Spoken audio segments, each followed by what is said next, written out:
Hello everyone, আশা করি তোমরা সবাই অনেক ভালো আছো। ঈশ্বরের অশেষ কৃপায় আমি এবং আমার পরিবারের সকলেই ভালো আছি। শুভ সকাল বন্ধুরা, আজকে তোমাদেরকে জানাই শুভ সকালের শুভেচ্ছা। কয়েকদিন আগে আমরা কিছু মরিচ গাছ কিনেছিলাম। প্রায় 5টার মতো মরিচ গাছ আছে আমার কাছে, কিন্তু 3টার অবস্থা খুবই খারাপ। 2টা মোটামুটি ভালো আছে, তো সেই দুটাই তোমাদের সাথে একটু শেয়ার করছি। আমার খুব শখ ছিল সাদা মরিচ আর কালো মরিচের গাছ কেনার। তো আমার শ্বশুর আব্বা আমাকে 2টা মরিচ গাছ কিনে দিয়েছিল ওদিন, সাদা মরিচ আর কালো মরিচ। কালো মরিচে তো একটা কালো মরিচ দেখা যাচ্ছে, কিন্তু সাদা মরিচের যে ফুলগুলো সেগুলো কেন যেন ঝরে পড়ে যাচ্ছে। ঠিক বুঝতে পারছি না কী কারণে। প্রত্যেক দিন পানি দিচ্ছি, যত্ন নিচ্ছি, তারপরও ঝরে পড়ে যাচ্ছে।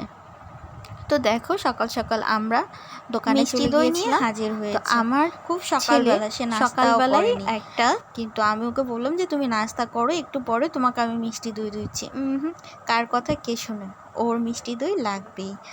তো দেখো, সকাল সকাল আমি চলে গিয়েছিলাম কাপড় চোপড় শুকাতে। তো তখন তোমাদের সাথে একটু ভিডিও ক্লিপটা শেয়ার করলাম। তখন কিন্তু কথা বলার তেমন ভালো পজিশন ছিল না, তাই এখন হচ্ছে ভয়েস দিচ্ছি। তো ওখান থেকে এসে শ্বশুরের জন্য নাস্তা রেডি করে নিচ্ছি, কারণ আমার শ্বশুর আব্বাকে সকালবেলা, যেহেতু এখন রোজার সময় সব দোকানপাট বন্ধ, সেহেতু এই একটা মাস ঘরের নাস্তাই খাবে আমার শ্বশুর।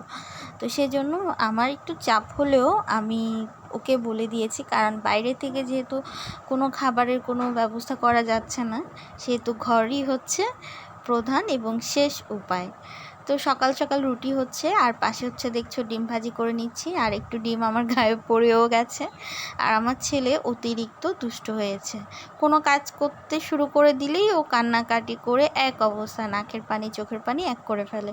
ওর জন্য আসলে তেমন কোনো কাজ করতেও ইচ্ছা করে না। মানে ইচ্ছে থাকলেই, যে কথাটা হচ্ছে যে ইচ্ছে থাকলে উপায় নেই, সেম অবস্থা হয়েছে আমার অনেক কাজ করতে ইচ্ছা করে, অনেক কিছু করতে ইচ্ছা করে, কিন্তু আমার ছেলের জন্য আসলে দিন শেষে কিছুই করে উঠতে পারে না। নিজেকে তো সময় দিতে একদমই পারি না, সবটাই ছেলের পিছনে। তারপরও ছেলে সারাদিন খুবই, আজ ঘরে অনেক কাজে করে ফেললাম, তোমাদের সাথে আসলে শেয়ার করা হয়নি। ঘর ঝাড় দেওয়া, থালা বাসন ধোয়া, টুকটাক কাপড় ভাঁজ করা, তারপর হচ্ছে রান্না করার জোগাড় যন্ত্র করা। আসলে আমার মোবাইলটা না অনেক দিন হলো নষ্ট হয়েছে। একটা ভিডিও ক্লিপ নিলে আর একটা ভিডিও ক্লিপ নেওয়ার আসলে অনেকটা সময়ের পরে মোবাইলটা কাজ করতে চাচ্ছে। তো সেজন্য তোমাদের সাথে সবটা শেয়ার করে উঠতে পারছি না, যে কারণে আমার ব্লগটা অনেক ছোট হয়ে গেছে। আমি যখন এখানে কাজ করা শুরু করেছি, প্রথম অনেক দিন আমার মোবাইলটা ভালো ছিল, বাট তখন আমার ভিডিও তেমন ভিউ হতো না, তেমন মানে কি একদমই ভিউ হতো না। কিন্তু এখন দেখো, আমার মোবাইলটা যে নষ্ট হয়ে গেল, আমার হচ্ছে ইউটিউবে হচ্ছে একটু আধটু ভিউ আসতে শুরু করে দিয়েছে। ভিউ ঠিকই আসে, কিন্তু ওয়াচ টাইম কাউন্ট হচ্ছে না। যাই হোক, আমার আপাতত ভিউ হলেই হবে, ওয়াচ টাইম কাউন্ট না হলেও হবে। কারণ আমি যেহেতু সবাই তো আর আমাকে চিনে না, তাই সবাই আমাকে অ্যাভয়েড করার চেষ্টা করবে।